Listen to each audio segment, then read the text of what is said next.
안녕하십니까. 인공지능 학습용 데이터 라벨링 전문 교육 멀티모달 분야 데이터 전문가 과정이죠. 3장의 강의를 맡은 강사 김원중입니다. 저희가 앞서 1장과 2장에서도 멀티모달 분야에 대해서 계속해서 살펴보고 있는데요.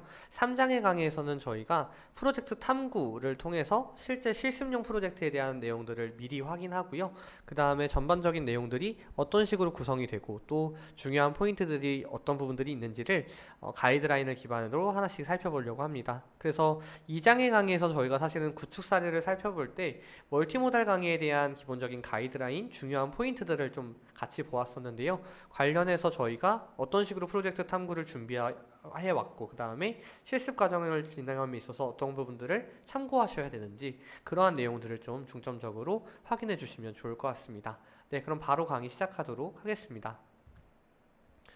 네, 그래서 학습 목표는 프로젝트 탐구에 대해서 정해져 있고요. 저작 도구를 이용한 영상 데이터의 구간 정제 방법을 이해하는 것이 중요하겠고, 멀티모달 프로젝트의 라벨링 가이드라인을 숙지해야 합니다. 그리고 저작 도구를 이용한 멀티모달 프로젝트 라벨링 방법, 그리고 수정 방법까지 이렇게 전반적인 과정들을 다 이해하는 것이 중요한 학습 목표가 되겠고요. 앞서서 이미지 영상 분야의 라벨링 과정에 입문 기본 심화 과정의 강의를 들으신 분들은 그때 활용했던 여러 가지 저작 도구 데이터 메이커 시냅스에 대한 내용들 그리고 가이드라인 확인 방법들 이런 부분들이 동일하기 때문에 그런 내용들을 잘 기억하시면서 강의를 수강해 주시면 더 좋을 것 같습니다. 네, 그래서 가장 먼저 저작 도구에 대한 구성을 살펴보려고 하는데요. 저작 도구를 열기 누르시면 작업 목록 페이지에서 먼저 시작하기 버튼을 클릭을 해주시면 됩니다. 그러면 저작 도구가 새 탭에서 이렇게 열리게 되었는데 실습 이력이 없으면 목록이 없다라고 되어 있죠. 그래서 이런 부분들은 배너가 이제 실습하러 이동하셨을 때 잘 확인하시면서 진행해 주시면 좋을 것 같고요.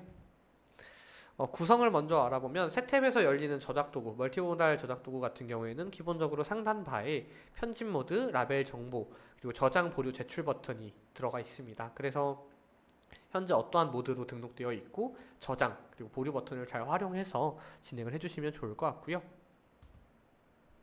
툴바 같은 경우에는 라벨링 도구 및 보조 도구 되어 있는데 라벨링 도구는 말 그대로 멀티모달 데이터 라벨링에 필요한 여러 가지 도구들이 순서대로 나와 있습니다. 그래서 그 각각의 기능들은 뒤편에서 저희가 실습 시연 등의 내용들과 함께 한 번 더 살펴볼 계획에 있고요.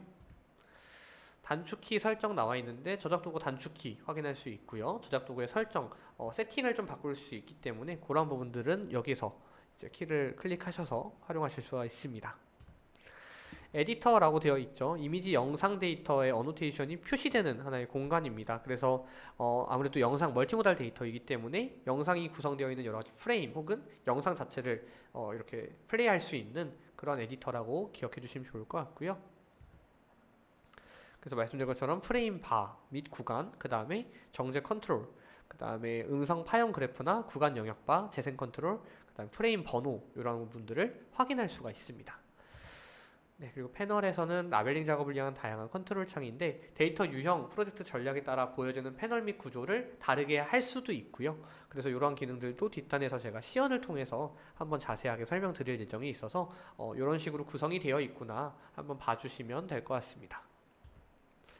네, 그래서 패널 설정하기부터 먼저 알아보면 이 프로젝트 이제 멀티모달에서는 뭐 다른 멀티모달 프로젝트에서는 관계 생성까지도 진행할 수 있겠지만 저희가 본 교육 과정에서 프로젝트 실습을 할 때는 어노테이션과 관계를 생성하진 않습니다. 그래서 우측에 관계 패널 탭을 클릭해서 패널을 숨기시는 게 훨씬 더 진행하실 때 편하실 것 같고요.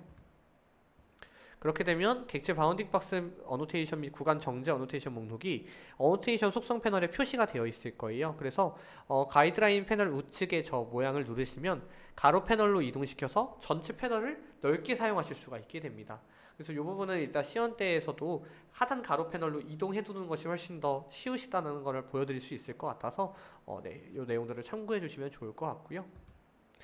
네, 보시면 이런 식으로 사용자의 필요에 따라서 다른 패널들도 숨기거나 전체 가로 패널 전체를 숨기는 것도 가능합니다. 그래서 멀티모달 라벨링 같은 경우에는 다양한 데이터를 동시에 한 공간에서 해야 되다 보니까 전반적인 이런 작업 공간을 효율적으로 각자의 취향에 맞게 설정해 두는 것이 굉장히 필요할 수 있습니다. 그래서 관련 내용들 참고하셔서 해주시고, 너무 혹시라도 막 다 숨겨버리시면은 또 어디 있는지 찾으시는 시간은 오래 걸리실 수 있으니까 여기서 일단은 소개드린 여러 가지 뭐 관계 지정 같은 것들을 제외하거나 가로 패널로 어노테이션을 옮기거나 이러한 내용들을 우선적으로 확인해 주시면 더 좋을 것 같습니다.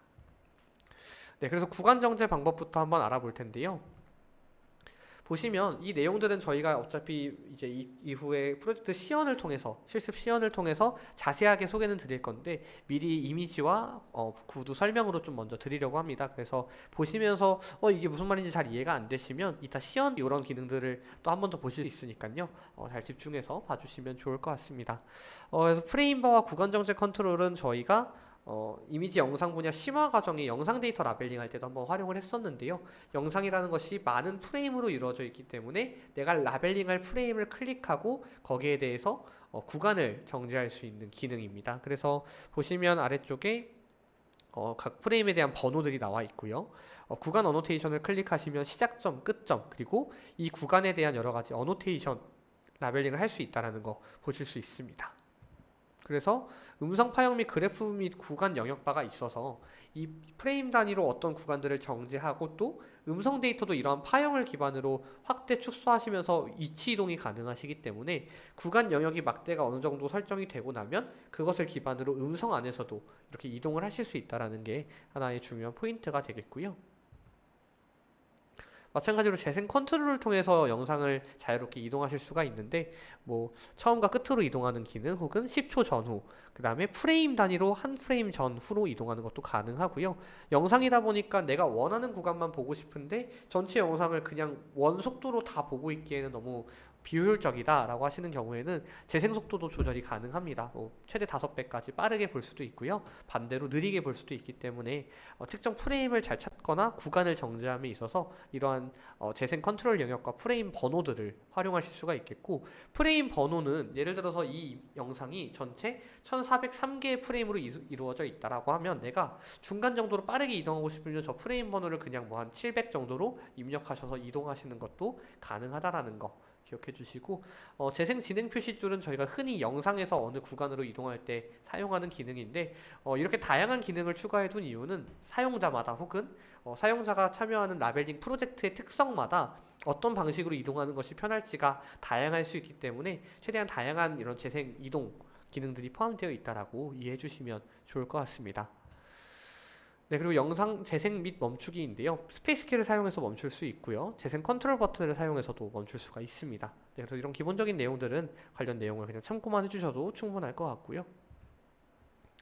프레임 같은 경우에는 앞서 말씀드린 것처럼 동영상을 나누는 이미지인데 보시면 동영상을 초당 24개 24fps로 나눈다 라고 되어 있잖아요.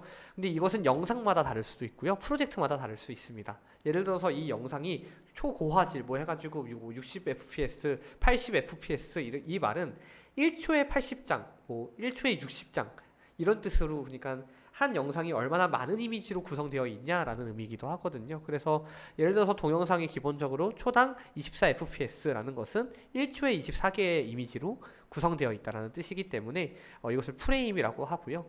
구간을 정지하기 위해서는 이 프레임을 기준으로 여기서부터 여기까지의 이미지들로 구성된 영상의 구간이 특정 구간이다, 이런 식으로 라벨링을 하기 때문에 프레임들별로 구간을 어노테이션 할 수 있다는 것이 굉장히 큰 특징이 되겠습니다. 그래서 프레임 이동하기를 보시면 키보드 좌우 방향키를 이용해서 해당 방향으로 프레임을 하나씩 이동하는 게 가능하고요. 마우스 클릭을 통해서 해당 프레임으로 바로 이동하는 것 또한 가능합니다.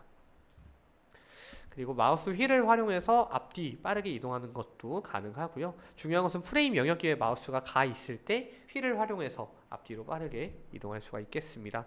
그래서 보통은 이것도 사용자마다 편하신 방법대로 활용하시게 되는데 대부분 영상을 보면서 이 프레임을 찾다 보니까 기본적으로 영상 재생 컨트롤과 잘 매칭하면서 활용하시는 분들이 많으시기 때문에 네 번째 재생 컨트롤 사용하기도 잘 참고해 주시면 좋을 것 같습니다. 그 다음에 재생 진행 표시줄 프레임 번호 입력하기는 앞서서 한번 말씀드렸었고요. 음성 파형 그래프 또한 저희가 구간 정제 때 한 번씩 살펴보았기 때문에 빠르게 넘어갈 수 있도록 하겠습니다. 네, 구간 정지하기 한 번 더 보면 구간 분리 도구를 선택을 하고요. 그 다음에 프레임을 선택한 다음에 구간 어노테이션 버튼을 클릭하면서 어노테이션을 생성할 수 있게 되는데, 보시면 이렇게 구간의 시작점을 클릭할 수가 있게 됩니다. 예를 들어서 보시는 것처럼 123번째 프레임이 뭐 고양이가 등장한 첫 화면이다. 그럼 거기에 먼저 시작점을 클릭을 하고요. 그 다음에 고양이가 이렇게 뒤로 나오는, 고양이가 사라지는 이미지까지가 뭐 643번째 이미지다. 그럼 거기까지 가서 끝점 이렇게 클릭을 하면 첫 번째 고양이가 나왔을 때부터 사라질 때까지의 구간이 정제가 됩니다. 그럼 구간이 제대로 정제되었는지 확인하기 위해선 스페이스 키를 눌러서 구간 재생이 가능하고요. 그러면은 123번째 내가 시작점으로 클릭한 프레임부터 끝 프레임까지 재생이 되겠습니다. 그러면 한 구간이 여기서부터 여기까지라는 하나의 구간을 잘랐잖아요. 그럼 이 구간에 대한 정보를 입력해 줘야 되겠죠. 그래서 보시면 클래스, 뭐 바라 음성의 감정, 바라 스크립트, 바라문 감정, 바라 유형 분류, 저희가 앞서 살펴본 멀티모달에서 흔히 이야기하는 것들이 나오게 됩니다. 그래서 이런 멀티모달이기 때문에 제가 앞서서는 뭐 고양이를 예시로 들었지만 대부분 사람이 많이 나오게 될 거고요. 예를 들어서 A라는 사람이 B라는 사람이랑 대화를 할 때 A라는 사람이 말하는 구간을 찾고 싶으면 그 구간과 구간을 먼저 정제를 하고요.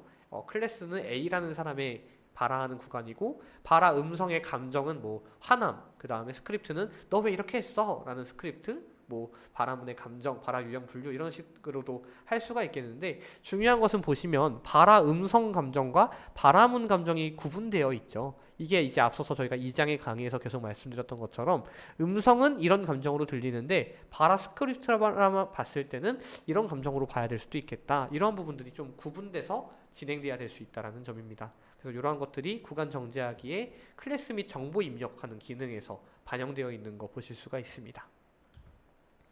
선택 해제인데요. 새로운 구간을 이제 하나의 구간에 대해서 라벨링이 끝나고 나면 ESC를 눌러서 또 새로운 프레임을 클릭해서 구간을 선택할 수가 있고요. 구간 분리 모드와 바운딩 박스 모드가 있는데, 모드가 두 가지인 경우 쉽게 해서 멀티모달이라는 것이 결국엔 다양한 유형의 데이터를 라벨링하기 때문에 모드가 다양할 수밖에 없습니다. 그래서 구간 분리 모드라는 것은 프레임마다 어떤 구간으로 정제하는 그 기능을 수행하는 모드인 거고요. 바운딩 박스 모드라는 것은 구간 정제가 숨겨지고 이 영상을 이루는 각 이미지, 지정된 프레임에 대해서 바운딩 박스 라벨링을 할 수 있도록 하는 그러한 모드가 이제 바운딩 박스 모드입니다. 그래서 각각의 모드의 차이점을 알고 있어야 내가 이 기능을 수행하기, 이 라벨링을 수행하기 위해서 어떤 모드를 눌러놔야 되는지를 분간할 수 있기 때문에 잘 기억해 주시는 게 중요합니다. 그래서 구간 정제 컨트롤이 되어 있는데 바운딩 박스 모드로 뭐 바운딩 박스를 시도하면 저런 식으로 오류 알림이 표시가 되고요. 그리고 어노테이션 필터링하기 같은 경우에는 말씀드렸던 것처럼 구간을 분리하는 음성이나 텍스트 라벨링을 하는 구간 분리 모드가 있고, 영상 내에서 이미지의 라벨링을 하는 바운딩 박스 모드가 있잖아요. 각각의 모드마다 각각에 나오는 어노테이션 목록들이 다르기 때문에 필터링을 통해서 내가 세그멘테이션, 구간을 분리한 내용들을 보고 싶으면 구간 분리 어노테이션들을 필터링할 수가 있겠고요. 바운딩 박스한 내용들을 보고 싶으면 바운딩 박스 내용들을 필터링해서 볼 수가 있습니다. 그래서 멀티모달이기 때문에 다양한 모드, 그리고 다양한 필터링, 어노테이션 필터링이 존재한다는 것을 기억해 주시고 이렇게 기능으로 구현되어 있구나도 알고 계시면 좋을 것 같습니다. 네, 그래서 라벨링 가이드라인 탐구인데요. 저희가 이미지 영상 분야 같은 경우에서도 이제 저희가 프로젝트 탐구를 통해서 어떤 프로젝트에 대한 가이드라인을 보고 실제 실습까지 이어졌었잖아요. 그래서 마찬가지로 멀티모달 같은 경우도 라벨링 가이드라인을 저와 함께 지금 보실 거고요. 가이드라인을 통해서 어떻게 라벨링 해야 되는지 내용들을 상세하게 살펴본 후에 실습으로 연계해서 진행하시면 되겠습니다. 네, 그러면 가이드라인 바로 탐구해 보겠고요. 이러한 가이드라인들은 알고 계신 것처럼 실제 인공지능 학습용 데이터 구축 사업의 활용 가이드를 기반으로 교육 사업에 맞게 만들었기 때문에 다른 유사 프로젝트와는 다를 수도 있습니다. 중요한 것은 프로젝트마다 가이드라인이 다르기 때문에 본 실습용 프로젝트에서는 해당 가이드라인을 잘 참고하셔서 진행해 주시면 되겠습니다. 네, 가이드라인 숙지입니다. 먼저 실습용 페이지에 가시면 가이드라인 보기 페이지가 가운데 보시는 것처럼 있습니다. 작업 목록 작업 시작하기는 실습으로 들어가는 거고요. 들어가시기 전에 반드시 가이드라인 보기를 누르시고 라벨링 가이드라인 문서를 열어서 기준 및 사례를 한 번 더 숙지해 주시는 것이 꼭 필요합니다.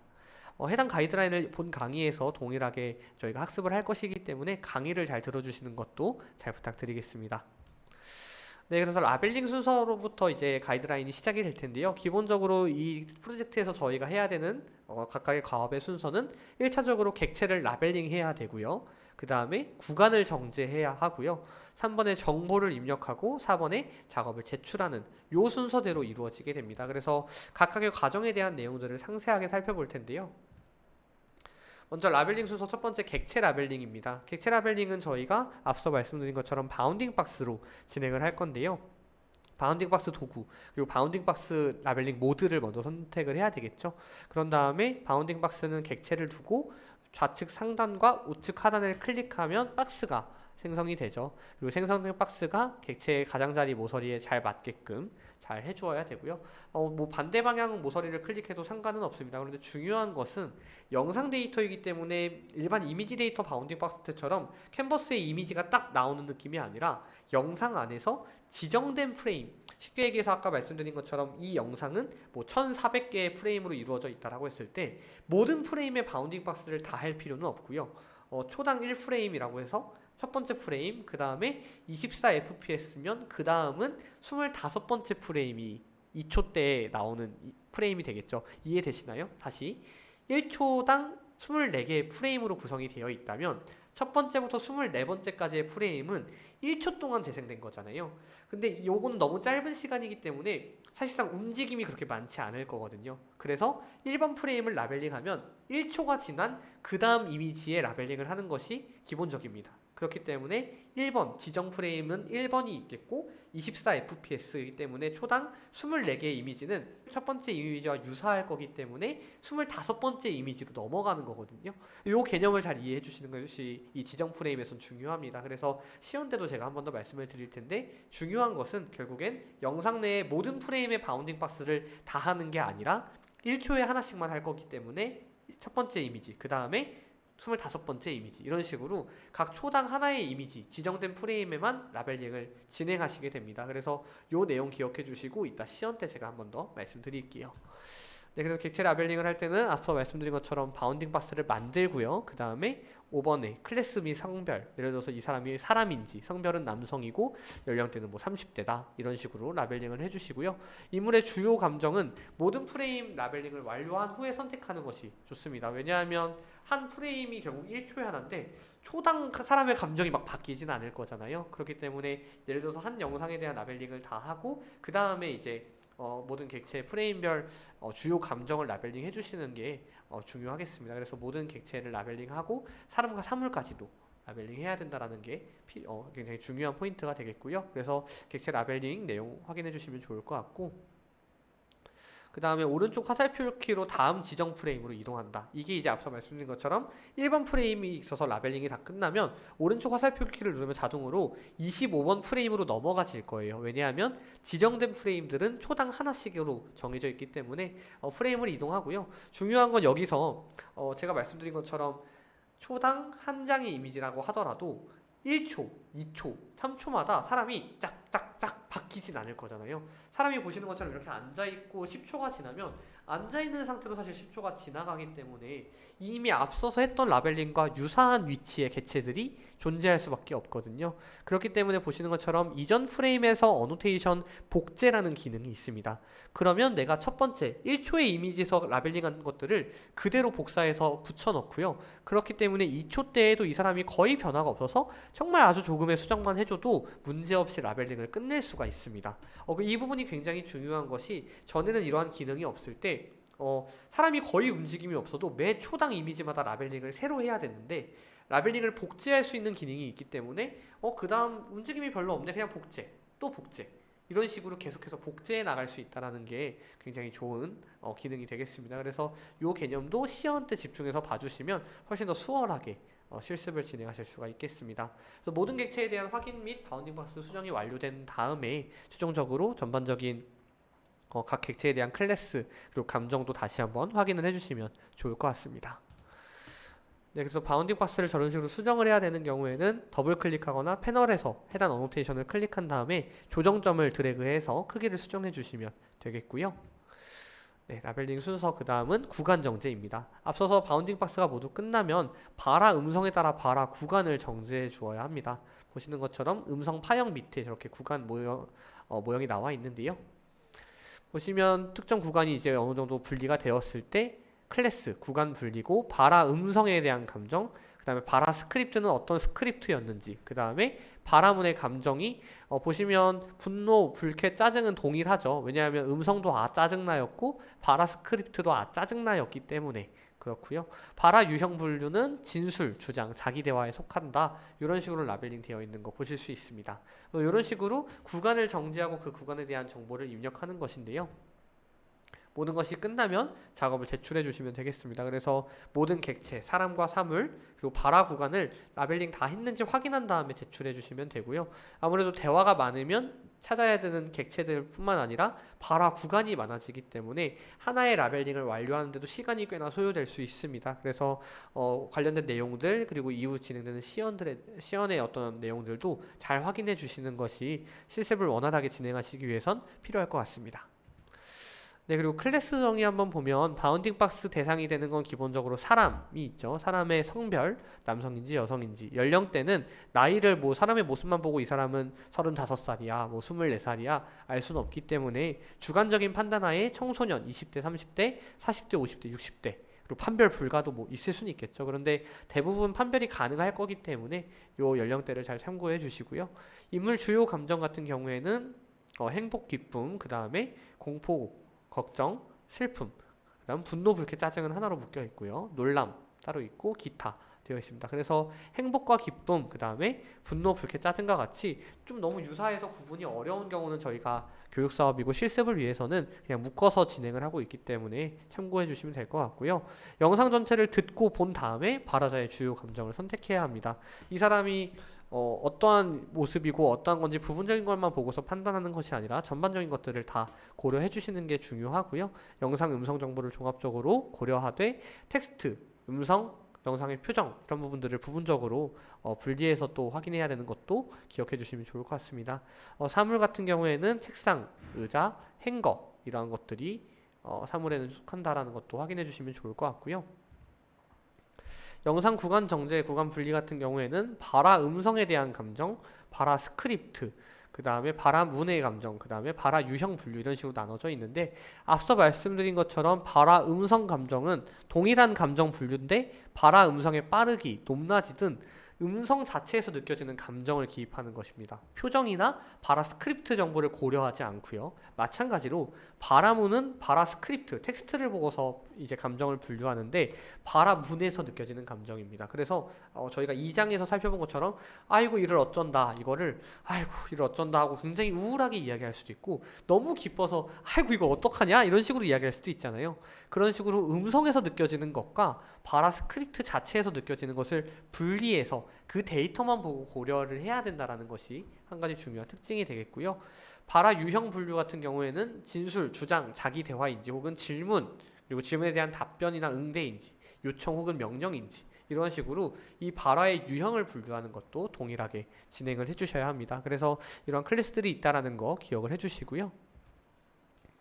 감정의 예시, 행복과 기쁨 같은 경우에는 나 오늘 너무 기분이 좋다 이런 것들이 있겠고 공포는 아이고 이를 어째. 사실은 공포라고 보기에는 걱정 이런 걸랑 좀 혼란스러우실 수도 있는데 공포와 걱정을 구분하는 것은 걱정은 이제 예를 들어서 정말 실망스럽다. 그 다음에 공포는 정말 이 상황에 대한 염려 그리고 이제 좀 공포감이 조금이라도 존재한다라면 공포라고 봐야 되겠는데 사실은 이건 제가 이제 보기에도 구분하기가 주관적일 수밖에 없습니다. 그래서 앞서 말씀드린 것처럼 주관적인 정보에 대해서는 집단지성을 이용해서 최종적으로 결정을 하고 있는데요. 이런 부분들이 아마 혼란스러우실 때에는 일단은 예를 들어서 공포로 보여져서 했는데 라벨링 과정에서 프로젝트 실습 과정에서 오답으로 나오면 유사한 다른 클래스를 적용해 보시는 것도 하나의 방법이 될 수 있을 것 같습니다. 중요한 거는 감정이라는 것이 굉장히 주관적이기 때문에 라벨링을 하실 때 조금은 헷갈리시고 어려우실 수는 있지만 실습 과정에서는 이런 부분들을 어느 정도 고려해서 과제와 이런 데이터들을 준비해 두었기 때문에 너무 염려하지 않으셔도 좋을 것 같습니다. 네, 그래서 위에 분류에 해당하지 않는 경우에 기타라는 카테고리도 있고요. 네, 그래서 감정기입 시 유의사항 좀 살펴보면요. 저희가 인물의 주요 감정이 있고 바라의 감정이 있고 바라문의 감정이 있다라는 거. 그래서 영상 전체를 보고서 이 영상의 표정 및 행동을 가지고 음성 정보를 종합적으로 고려해서 바라자의 주요 감정을 선택해 주시는 게 필요하고요. 그래서 인물의 주요 감정이 사실 가장 정답에 가깝겠죠. 아무리 웃으면서 무서운 말을 하더라도 종합적으로 봤을 때 이 사람은 행복해 보인다라면 행복이 맞겠고요. 다만 음성 자체가 만약에 너무 높고 빠르고 어떠한 분노한 것처럼 들려진다라면 분노라는 감정을 고려해야 할 수도 있습니다. 무엇보다도 바라문이 어쩌면 인물의 주요 감정과 가장 거리가 많이 생길 수도 있는데요. 바라문 텍스트만 놓고 봤을 때의 감정을 골라야 하기 때문에 한국어 특성상 바라문만 봤을 때는 굉장히 이게 이런 감정 같지만 실제로는 그런 의도가 아니었을지라도 이 텍스트만 보고서 감정을 분류해야 된다는 것이 중요한 특징이 되겠습니다. 네, 그래서 세 개의 감정 정보는 주어진 정보 유형이 조금씩 다르기 때문에 서로 일치하지 않고 다를 수가 있습니다. 그리고 정말 잘 됐구나 이런 부분도 바라문으로는 행복하고 기쁘지만 바라를 그래 너 정말 잘 됐다 이런 식으로 슬프게 이야기할 수도 있겠죠. 제가 감정을 잘 음성에 담는지는 모르겠으나 그런 예시들이 있다라는 거 기억해 주시면 좋을 것 같고요. 감정은 개인마다 느끼는 정도나 감정 종류가 다를 수 있는 주관적인 항목이다라는 게 가장 중요하겠습니다. 네, 그리고 바라 유형인데요. 진술, 주장, 자기 대화 같은 경우에는 과거에 있었던 일, 경험, 겪은 감정에 대한 대화들이 있겠고요. 질문은 말 그대로 질문이죠. 어떤 유형으로 끝나든 질문의 특성이 있을 땐 질문이고, 앞선 대화에 대한 대답인 경우에는 답변, 응대가 되겠고요. 요청이나 명령은 말 그대로 요청하거나 명령하는 것들. 호응이나 추임새도 저희 많죠. 사실 전사할 때 이게 가장 어려울 수 있습니다. 예를 들어서 두 사람이 대화를 하는데 이런 식으로 시나리오가 잘 짜여져 있으면 상관이 없는데 일상 대화로 실제 사람들이 대화하는 걸 녹음한 것들을 하다 보면 누군가 이야기하는데 계속 옆에서 아 진짜? 오, 아 이렇게 리액션을 해버리면 대화가 겹쳐버리는 거예요. 그래서 이런 부분들이 사실은 전사할 때 가장 난이도가 있을 수 있는데 호응이나 추임새도 별도의 발화로 구분할 수 있다는 거 기억해 주시고요. 상술한 분야에 해당하지 않는 뭐 기침이라던가 아니 박수를 쳤다거나 이런 경우가 만약에 있다라면 기타 같은 경우에 넣을 수가 있겠습니다. 네, 라벨링 기준 보시면 바운딩 박스는 지정 프레임에서 객체의 가장자리에 딱 맞게 라벨링 해주셔야 되고요. 인물의 주요 감정, 음성만 듣고 하는 거 말고 텍스트만 보고 하는 거 말고 이 영상을 봤을 때 이 사람의 주요 감정은 영상 전체에서의 주요 감정을 선택해 주셔야 합니다. 그리고 구간 분리 같은 경우에는 한 인물의 발화가 끝나고 시작되고 끝나는 시점을 기준으로 구간을 정제해 주시면 된다라는 거 기억해 주시고요. 네, 그래서 자세하게 살펴보시면 바운딩 박스는 바운딩 박스 도구를 선택한 후에 그 다음에 지정 프레임, 각 초의 첫 프레임 이 부분이 아마 지금 사실 가장 조금 어려우실 수도 있을 것 같아요. 각 초의 첫 프레임이라는 개념 결국에는 초당 24 프레임이기 때문에 1초엔 24개의 이미지가 존재하고 각 첫 번째 이미지이기 때문에 첫 번째, 25번째, 49번째 이렇게 1초에 한 장씩 이미지만 라벨링을 한다라는 게 지정 프레임의 개념이고요. 네, 그래서 객체의 가장자리에 딱 맞게 바운딩 박스를 생성해 주시고 어노테이션이 저렇게 추가된 프레임은 보시는 것처럼 숫자에다가 형광색 불빛이 들어오기 때문에 구분하실 수가 있습니다. 인물의 주요 감정은 영상 전체에서의 주요 감정을 선택해 주셔야 합니다. 그래서 전체적인 표정, 행동, 음성 정보를 토대로 주요 감정을 주관적으로 판단해서 선택해 주셔야 하고요. 구간 분리 같은 경우에는 한 인물의 발화가 시작되고 끝나는 시점을 기준으로 구간을 정제해 주셔야 합니다. 보시면 인물 A가 이야기하고 B랑 이야기할 때까지의 사실 구간이 좀 있습니다. 이게 저희가 실습용 데이터를 별도로 생성을 할 때 조금이라도 너무 어려운 난이도들을 좀 조절을 하기 위해서 일부러 각 대사 간의 길이를 좀 길게 두었어요. 그래서 어색한 대화로 느껴지실 수는 있겠지만 이것이 라벨링하기엔 더 편리하실 것이라 생각이 되어서 각 구간마다 이렇게 구간이 좀 벌어져 있으니까요. 각 발화 시점을 잘 찾아주시면 좋을 것 같습니다. 네, 그래서 사례 연구, 케이스 스터디로 좀 넘어가 보면요. 저희가 앞서서 실습, 이미지 영상 분야에서도 실습 과정을 진행을 하실 때 각 사례별로 이렇게 적합, 부적합 사례들이 있었습니다. 그래서 적합 같은 경우에는 라벨링 기준에 알맞게 라벨링을 하였는지, 그 다음에 부적합 같은 경우에는 뭐 미검출, 과검출, 바운딩 박스 부족, 오검출, 낮은 정황 또 이런 식으로 부적합한 이유들을 정리해서 띄워줌으로써 사용자가 지금 내가 이것을 제출했는데 실습 과정에서 만약에 통과되지 않았다면 왜 그랬는지를 판단할 수 있게 됩니다. 그래서 그런 사례 항목들이 있다는 거 기억해 주시고 확인해 주시면 좋을 것 같은데요. 부적합 항목 설명 보시면 미검출 같은 경우에는 태그가 미검출이라고 나오는데 설명은 라벨링하지 않은 항목이 있다라는 거죠. 뭐 특정 구간이 누락됐거나 특정 지정 프레임의 라벨링이 누락됐을 경우에 미검출이라고 나올 수 있겠고, 과검출은 한 번 이상의 라벨링, 필요 이상의 라벨링이 이루어졌을 때 과검출이 되겠고요. 바운딩 박스 부족, 해당 프레임에서는 바운딩 박스가 최소 이렇게 나와야 되는데, 예를 들어서 사람이 둘, 사물이 둘이라면 총 4개가 나와야 되는데 3개, 2개가 나왔을 경우에는 바운딩 박스 부족이라는 태그가 나오게 되고요. 오검출 같은 경우에는 바라의 스크립트가 올바르지 않은 경우, 클래스의 설정이 올바르지 않은 경우에는 저렇게 오검출 그리고 정확히 어떤 부분이 올바르지 않았는지를 태그로 보여주고 있습니다. 낮은 정확도도 좀 두 가지 유형이 있는데, 하나는 프레임의 바운딩 박스를 객체에 딱 맞게 쳐야 되는데 정확도가 많이 떨어지는 경우, 혹은 구간을 정제해야 되는데 여기서 1번부터 25번까지가 어떤 구간인데 예를 들어서 24번째, 23번째까지로 구간 정제를 좀 부정확하게 한 경우에도 낮은 정확도 구간이라고 태그를 보여주고 있습니다. 그래서 부적합 항목들을 기반으로 저희가 실습 때 어떤 것들을 진행하셨을 때 뭔가 잘못됐다라고 하면 요 태그가 어떻게 나왔는지를 보고서 판단하시는 것이 가장 효과적인 이 실습을 진행하실 수 있는 방법이 되겠습니다. 네, 그래서 이 프로젝트에서 사용되는 데이터에는 저작권 문제가 해결된 데이터가 포함되어 있어서 비식별화가 필수적이진 않습니다. 보통은 사람의 얼굴이 나온 경우에는 사람의 얼굴을 모자이크 처리해야 되는 비식별화, 데이터 보안이 굉장히 중요하다는 말씀 드렸었는데, 사실 이런 식으로 감정을 판단하기 위해선 표정을 보아야 하기 때문에 애초에 데이터 수집 때 이러한 부분들을 촬영에 참여하시는 분들에게 저작권 문제를 이렇게 개인정보 제공 동의서라던가 이러한 것들을 통해서 그런 개인정보 문제를 해소하고 데이터를 구축하기 때문에 그런 부분들은 비식별화가 필수적이지 않다라는 거 기억해 주시면 좋을 것 같고요. 네, 미검출 같은 경우에는 라벨링하지 않는 건데, 보시면 라벨링하지 않은 구간이 있죠. 음성의 파형이 있는데 라벨링을 제외한 경우 미검출이라고 볼 수가 있겠고요. 그래서 저희가 라벨링이 다 되었는지 볼 수 있는 방법은 음성의 파형마다 이 구간 정제가 다 되어 있는지를 한번 봐주시면 될 것 같습니다. 네, 그래서 누락된 구간을 라벨링해서 제출해 주셔야 된다는 거 확인해 주시고요. 그래서 음성의 파형이 있는 구간에 재생 클릭하셔서 구간을 정제하시는, 프레임 구간을 정제하시는 것도 하나의 좋은 방법이 될 수 있습니다.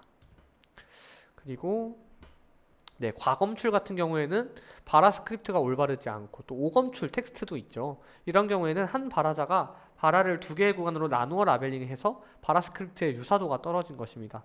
그러니까 보시면 16번은 정답 구간과 중첩도가 높아서 17번 구간을 과검출로 채점을 한 케이스인 건데, 무슨 의미냐면 16번에 어떤 바라 텍스트가 있을 때 그것을 2개의 구간으로 라벨링 해버린 거죠. 그래서 부적합 사유는 이게 유사도가 떨어지기 때문인 건데, 결국에 이러한 경우에는 어떻게 수정을 해야 되냐면 보시는 것처럼 하나의 구간으로 묶어주어야 합니다.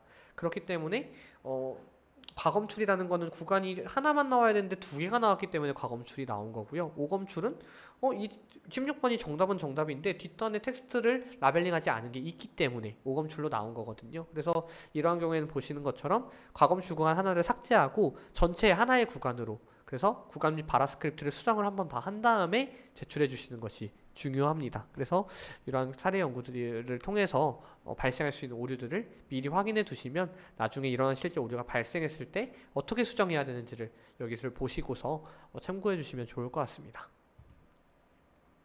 네, 바운딩 박스 부족인데요. 보시는 것처럼 지정 프레임이 있는데 바운딩 박스를 누락한 경우가 있죠. 하얀색으로 되어 있는 게 이제 지정 프레임인데, 그런 경우에는 이런 식으로 박스를 잘 정상적으로 해주신 다음에 보시는 것처럼 지정 프레임에 바운딩 박스가 다 완료가 돼서 형광색으로 바뀌었을 때 제출해 주시면 좋을 것 같습니다. 네, 그리고 클래스 설정이 올바르지 않은 경우인데요. 남성을 여성으로 잘못한 경우에는 오검출, 성별이라는 부분이 발생하기 때문에 이렇게 올바르게 다시 한번 골라주셔야 되고요. 사물 같은 경우도 의자를 책상으로 클래스를 잘못 설정한 경우엔 오검출 사물로 이렇게 태그가 나오기 때문에 보시는 것처럼 의자로 다시 한번 수정해서 제출해 주시면 되겠습니다. 낮은 정확도는 보시는 것처럼 개체에 딱 맞게 라벨링이 되어야 하는데 너무 낮은 정확도로 말 그대로 라벨링이 된 경우에는 다시 한번 수정을 해주셔야 합니다. 그래서 의자 같은 경우에 다시 한번 수정된 거 보실 수가 있겠고, 그 다음에 구간의 범위, 위치 정확도가 떨어지는 경우, 보시는 것처럼 발화 구간이 아직 남아있는데 너무 일찍 구간을 끝내버렸죠. 그런 경우에는 보시는 것처럼 명확하게 해당 프레임까지 모든 구간이 들어갈 수 있도록 구간을 수정해 주시는 것이 필요합니다. 그래서 라벨링 실습 시연인데요. 제가 시연 영상을 준비했고, 녹화된 시연 영상을 함께 보시면서 어떤 식으로 멀티모달 라벨링을 해야 하는지, 그리고 또 수정해야 하는지까지도 함께 살펴보도록 하겠습니다. 보시면 이렇게 시냅스 들어오시면 멀티모달 저렇게 클릭하셨을 때 팝업을 확인하시고 진행하기에 들어와 주시면 되고요. 보시면 가이드라인 보기 앞에 보셔서 확인해 주실 수 있고, 이렇게 시작하기를 누르시면 별도 팝업 창에 툴이 이렇게 나오게 됩니다. 보시면 지금 패널들을 그래서 앞서 말씀드린 것처럼 한번 조절해 주시는 것이 더 편리하실 텐데요. 보시는 것처럼 위치를 조절할 수 있고, 옮길 수 있는 패널들은 우측으로 옮겨버린 다음에 관계 같은 경우에는 이번에 존재하지 않기 때문에 또 닫아버릴 수 있겠고요. 그래서 결론적으로는 라벨링 할 수 있는 에디터 창과 어노테이션 속성을 확인할 어노테이션 속성 창만 띄워놓고서 작업을 하시는 게 더 데이터들을 크게 볼 수 있는 방법이 되겠고, 가이드라인 같은 경우에는 저렇게 패널에서도 가이드 보기를 통해서 PDF 파일을 바로 열어보실 수가 있습니다. 그래서 확인하시면서 가이드를 숙지해서 작업을 참여해 주시는 것이 좋겠고요. 자, 그러면 기본적으로 바운딩 박스 먼저 진행하는 거 보시면 클릭하셨을 때 1번 프레임 하얗게 들어왔죠. 그래서 1번 프레임에 먼저 바운딩 박스를 진행을 합니다. 그래서 좌측하고 우측에 클릭해서 라벨링을 해주시고, 보시면 조정점을 통해서 사람이 전체가 잘 들어올 수 있게끔 한 다음 사람, 그리고 성별, 그 다음에 연령대까지도 보고서 라벨링 해주시면 되겠고요. 이렇게 전반적인 라벨링이 1차적으로 끝나고 나면 그 다음에 이제 또 다른 객체들까지도 라벨링을 해주시면 되겠습니다. 보시면 그 다음 사람에 대해서도 좌측 상단에 점을 찍고, 우측 하단인데 이 순서는 뭐 우측 하단을 먼저 찍어도 무방하고요. 어쨌든 중요한 것은 포인트 두 개를 클릭해서 저렇게 사각형 모양의 바운딩 박스를 만들어 주시고, 마찬가지로 저렇게 라벨링을 먼저 해주시면 되겠습니다. 성별과 연령대를 골라주시고요. 그 다음에 사물들도 라벨링을 해주어야 되겠죠. 지금 사물 같은 경우에는 여기서는 의자가 있고요. 그래서 의자 라벨링하고, 사물 안에서 골라야 될 것들 보면은 정해져 있죠. 중요한 것은 저런 식으로 제가 앞서 말씀드린 것처럼 소품들이 영상마다 너무 많을 수 있기 때문에 시나리오를 잘 짜둠으로써 저런 식으로 한 이미지에 존재할 수 있는 사물들을 정해 놓으면 좋을 것 같고요. 지금 보시면은 이미지 밝기 조절을 통해서 지금 배경이랑 테이블이 색깔이 좀 유사하다 보니까 잘 안 보이는 것 같아요. 그럴 경우에는 저렇게 이미지 밝기를 조절하셔서 테이블의 끝이 어딘지 잘 보일 때까지 조절하시고서 라벨링을 해주시면 되겠습니다. 그래서 이미지를 좀 어둡게 하거나 해서 책상의 끝 위치를 잘 정해주시고, 그 다음에 다리까지 잘 들어가게끔 라벨링 해주시면 사물 되겠고요. 책상이라고 라벨링 해주시면 되겠습니다. 그 다음에 이미지 밝기 다시 한번 조절해서 확인해 주시고, 의자가 아직 남아있죠? 그래서 의자 같은 경우도 저 사람 뒤쪽에 보이는 부분 잘 확인하셔서 골라주시고, 선정해 주신 다음에 클래스 사물, 그 다음에 골라주시면 되겠습니다. 그래서 저렇게 사물까지 라벨링이 끝나시고 나면 저 위치에서 방향키 우측을 누르면 바로 지금 25번째 이미지로 넘어가는 거 보이시죠? 저게 무슨 의미냐면 초당 한 장이기 때문에 그 다음 지정 프레임으로 이동을 한 거고요. 여기서 이전 프레임 어노테이션 복제를 누르니까 첫 번째 프레임에서 작업한 게 그대로 덮어 써지는 거 보이십니다. 그러면 지금 1초가 지났기 때문에 사람이 살짝 움직일 수는 있어요. 그렇기 때문에 저런 식으로 사람의 가장자리가 잘 들어올 수 있도록만 살짝 수정을 해주시면 새로 다 바운딩 박스를 그리지 않더라도 어노테이션을 완료할 수 있다는 것이 굉장히 편리한 기능이 되겠습니다. 그래서 어노테이션 복제가 끝나면 저렇게 가장자리만 다시 한번 조정을 해서 라벨링을 완료해 주시고, 그 다음에 전반적인 것들이 다 끝났는지, 조정이 필요한 부분들이 없는지 꼼꼼하게 다 각 객체별로 한 번씩은 그래도 확인을 해주시는 게 좋을 것 같습니다. 그래서 수정할 경우에는 우측에 어노테이션 속성에 있는 객체들을 클릭하시고서 그 객체의 사이즈를 조절할 수 있고요. 그래서 끝나면 다시 방향키 우측 방향키 누르셔서 이동하시고, 어노테이션 복제 기능 누르시고, 그러면 똑같이 덮어 써진 거에서 가장자리. 여기서부터는 반복 작업이기 때문에 제가 좀 빠르게 넘겼는데, 보시는 것처럼 빠르게 그냥 조절하고 다시 한번 검토하고 그 다음에 다시 넘어와서 또 복제하고 조절하고. 여기 이제 사실 반복 작업이 좀 필요할 수 있습니다. 그래서 중요한 건 초당 한 장이기 때문에 사람이 조금씩 움직이죠. 사물들이야 사실 대부분 멈춰져 있을 텐데 사람 같은 경우에는 조금씩 움직이고 사람이 움직이다 보니까 사물이 조금씩 가려졌던 부분이 달라질 수는 있거든요. 그래서 보시는 것처럼 지정된 프레임들을 모두 저렇게 어노테이션 이전 프레임에서 복제해오는 기능을 통해 가지고 네, 라벨링 하실 수가 있습니다. 중요한 건 이전 프레임 복제이기 때문에 예를 들어서 첫 번째 프레임 거 작업하고 두 번째, 세 번째 건너뛰고 네 번째에 복제할 수는 없겠죠. 그렇기 때문에 항상 그 전 프레임들을 먼저 끝내주신 다음에 저런 식으로 네, 모든 프레임 라벨링이 다 되었는지 지정 프레임을 이동하시면서 확인하실 수 있겠습니다. 보시면 전반적으로 지금 네, 모든 프레임의 복제가 다 된 거 보실 수가 있겠고요. 그러고 나면 이제 본격적으로 구간 정제로 넘어가야 되겠죠. 네, 보시면 이 영상을 저렇게 재생했을 때 초당 하나씩 어노테이션이 깜빡깜빡 하듯이 나오잖아요. 저게 1초에 한 장의 이미지를 작업했기 때문에 초당 1프레임씩 추출해서 저희가 지정 프레임으로 지정해서 작업을 했기 때문에 1초에 한 번씩 어노테이션이 이미지상에 깜빡깜빡 나오는 거 보실 수 있습니다. 그래서 저런 식으로 바운딩 박스가 다 끝났을 때 네, 모든 프레임의 작업이 다 끝났는지를 확인해 주셔야 되고 보시면 방금에도 지정 프레임이 하얀색으로 비어있는 케이스들이 있잖아요. 그런 경우에 실습 때는 반드시 다 채워 주셔야 된다는 거 꼭 기억을 해 주시면 좋을 것 같습니다.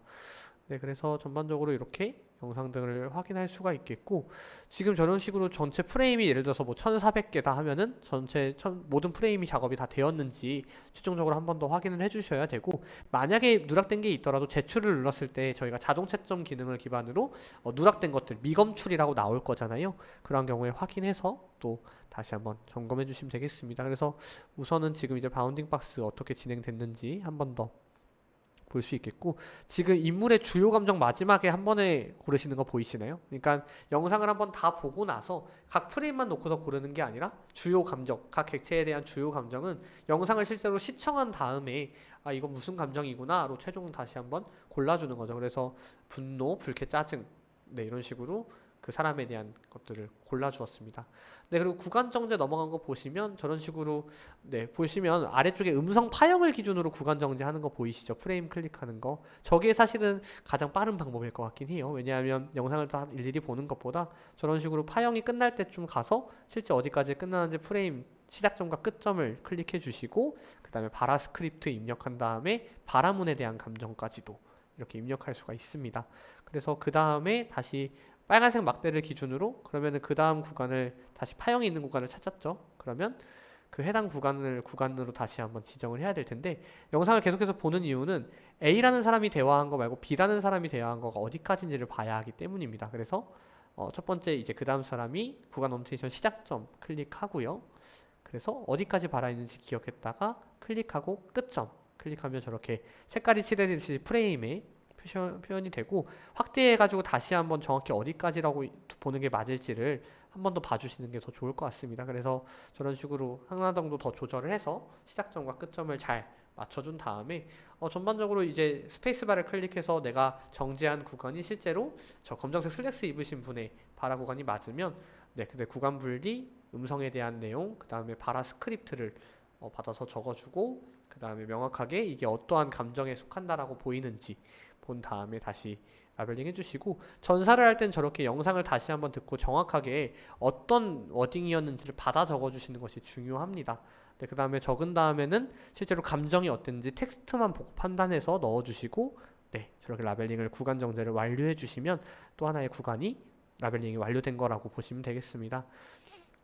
네, 지금 보시는 것처럼 저렇게 음성 파형을 기준으로 재생하면서 어디까지가 바라 구간인지 찾는 게 가장 빠를 것 같고요. 그래서 시작점 클릭하고 끝점 클릭해주고 그 다음에 각 구간에 대해서 처음 부분으로 가서 정확히 프레임이 지금 이제 음성 파형을 기준으로 클릭했기 때문에 조금 조정이 필요할 수 있잖아요. 그럴 경우에는 미세한 부분들은 저기 가서 프레임을 실제로 보면서 어느 구간까지가 맞다라고 보여지는지를 클릭한 다음에 구간 분리 네, 마찬가지로 이제 어떠한 감정의 음성이었는지 그 다음에 실제로 어떤 텍스트였는지 받아 적어주고 그 해당 텍스트에 대한 감정 분류까지가 이제 하나의 과업이 되겠습니다. 그래서 보시는 것처럼 지금 이제 텍스트 입력할 때는 정확하게 말한 그대로의 텍스트를 입력해 주시고 그 다음에 맞게 됐는지 한번 보고요. 그래서 맞게 적절하게 됐다라고 판단이 되면 이 텍스트만 놓고서도 이게 무슨 감정인지 보시는 것처럼 좀 만약에 텍스트에 수정이 필요한 경우에는 다시 한번 진행을 해야 되겠죠. 그래서 다시 한번 확인한 후에 정상적으로 모든 텍스트가 잘 맞춰졌으면 이 텍스트만 놓고서도 어떤 감정인지를 선택해서 네, 작업을 마무리해 주시면 되겠습니다. 그래서 이 대화가 정확히 어떤 분류인지까지도 라벨링이 필요합니다. 그래서 지금 보시면 결국에는 하나하나의 부분적인 과업들은 동일한데 지속적으로 연속된 작업들을 이루어져야 되기 때문에 이런 부분들이 좀 집중해서 잘 봐주시면서 진행을 해야 되는 포인트가 되겠고요. 마찬가지로 다시 한번 구간 선정하고 구간 다시 한번 조절하고 네, 다시 시작점 그 다음에 구간 분리 다 정리가 되면은 이제 음성에 대한 감정 먼저 선택을 하고요. 바라 스크립트를 받아 적어야 되죠. 그럴 경우에 하고 이제 바라문에 대한 내용, 그 다음에 이 대화의 유형, 네, 대사에 대한 이 바라의 유형을 분류해 주는 것까지가 하나의 과업이 되겠습니다. 그래서 전체 이제 지정 프레임에 대한 바운딩 박스가 끝나면 바운딩 박스 프레임에 대한 라벨링이 끝난 거고 구간 정제로 넘어왔을 때는 저렇게 보시는 것처럼 각 구간마다 하나씩 하나씩 작업을 해주면서 단계별로 넘어가 주시면 되겠습니다. 그래서 전반적인 저 작업이 반복적이기 때문에 기초적인 그 내용들을 가지고서 계속 수행을 해주시면 되는데 구간이나 대화의 길이가 많으면 아무래도 시간은 좀 소요될 수 있겠죠. 그래서 집중력을 가지고 해야 되는 것들 구간 먼저 찾고 정확하게 프레임 기준으로 구간 다시 한번 정리하고 그 다음에 음성에 대한 감정 분류 텍스트 받아 적고 텍스트에 대한 감정 분류 마지막으로 텍스트의 이 대화에 대한 어느 분류에 속하는지 바라에 대한 유형 분류까지 이렇게가 전반적인 하나의 프로세스가 되겠습니다. 네, 그래서 이런 포인트들을 잘 기억해 주시면 실습을 진행하시는데 어려움이 없으실 것 같고요. 네, 계속해서 보시는 것처럼 음성 파형을 기준으로 구간을 찾고 구간 정리하고 그 다음에 다시 한번 감정 분류 진행하고 텍스트 받아 적고 이 과정이 계속 반복이거든요. 그래서 실제로 실습 진행하실 때 보시는 것처럼 먼저 지정 프레임에 대한 바운딩 박스가 끝나시면 하나씩 하나씩 단계별로 이것들을 진행해 주시면 되고 어느 정도 익숙해지시면 뭐 영상의 속도를 빠르게 재생한다거나 하는 등의 방법을 통해서 좀 더 빠르게 진행하시는 것도 가능은 하겠습니다.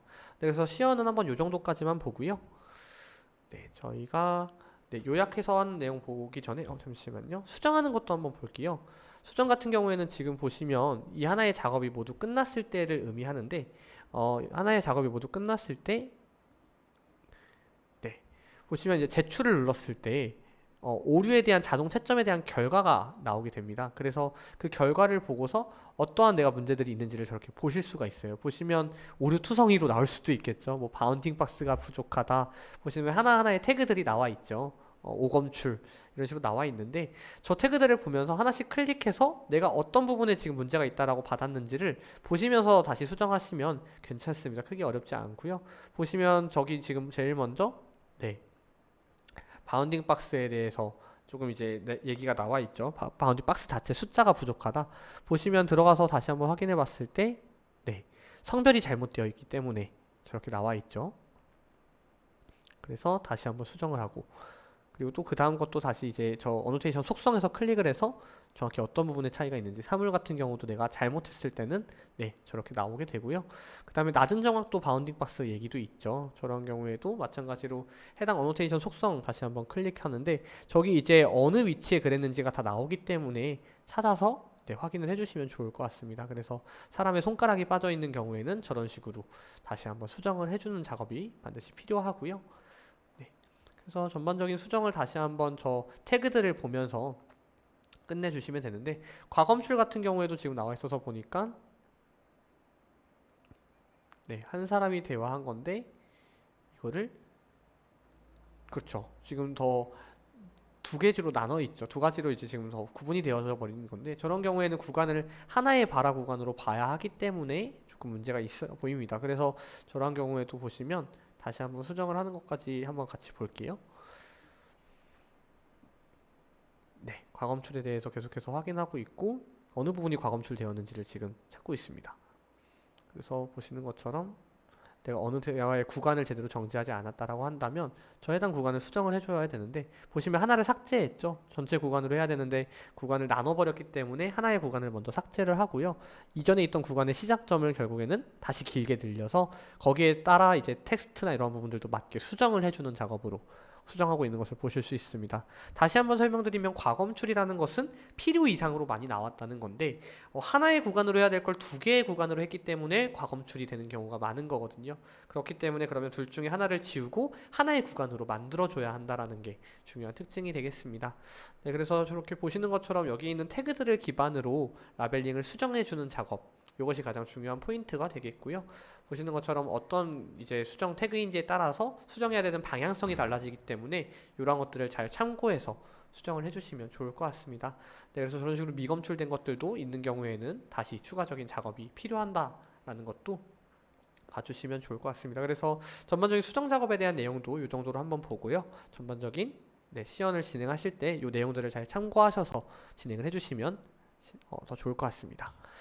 네, 그래서 한번 저희가 확인한 프로젝트 탐구 그리고 라벨링 시연까지를 한번 요약해 보면요. 기본적으로 데이터 라벨링의 편의성을 높이기 위해 패널의 위치를 조절하거나 숨길 수 있다는 거 보여드렸고요. 그래서 이전 지정 프레임에서 생성한 어노테이션을 이전 프레임에서 어노테이션 복제하는 도구로 복제해서 사용할 수 있습니다. 그래서 초당 하나의 이미지를 작업할 때는 이 기능을 활용했을 때 더 빠르게 작업을 할 수 있다는 특징이 있고요. 바운딩 박스가 계속해서 복제되기만 했기 때문에 범위가 조금씩은 수정이 필요하다는 거 잘 기억해 주시면 좋을 것 같고, 사람과 사물 객체를 바운딩 박스로 라벨링하고 인물의 발화가 전환되는 시점을 기준으로 구간을 정지한다는 거. 두 사람이 대화할 때 한 사람의 대화가 끝날 때까지는 하나의 구간이라는 거. 그래서 하나의 말을 끝나고 잠깐 쉬었다가 이 사람이 또 이어서 얘기를 하면 하나의 구간으로 해야 되는데 두 개의 구간으로 했을 때는 과검출이 나올 수 있다는 거. 이러한 포인트들을 잘 기억을 해주시면 좋을 것 같고요. 사람은 성별과 연령대, 인물 주요 감정 속성을 가지는데 인물 주요 감정은 전체 영상을 보면서 이 사람의 감정을 바운딩 박스 라벨링 할 때 골라주시면 되겠고요. 구간의 발화 음성 감정, 발화문 감정, 발화 유형 분류는 각각의 데이터를 기반으로 이 사람의 주요 감정은 기쁨이지만 그 음성, 그 해당 텍스트는 다른 감정일 수 있다는 것도 기억을 해주시면 좋을 것 같습니다. 네, 그래서 저희가 한번 살펴본 주요 내용들을 다시 한번 요약해 보았고요. 참고 자료는 AI 허브 개방 데이터 그리고 데이터 메이커의 멀티모달 프로젝트 가이드라인 문서를 참고하였습니다. 네, 그래서 전반적인 프로젝트 탐구, 멀티모달 데이터의 실제 실습까지 이어갈 수 있는 프로젝트에 대한 내용들을 살펴보았는데요. 아무래도 처음 이제 시도하는 라벨링인 경우에는 질문이 많으실 수 있습니다. 그럴 때는 아래에 있는 이메일로 질의 주시면 저희 쪽에서 답변 드리고 있으니까요. 잘 활용하셔서 학습에 이용하시면 좋을 것 같습니다. 네, 이로써 저희가 멀티모달 강의에 대한 이론적인 내용들 그리고 프로젝트 탐구까지 모두 마치게 되었는데요. 마지막 강의에서는 다시 한번 실습에 대한 안내들을 드림으로써 강의를 마치도록 하겠습니다. 네, 감사합니다.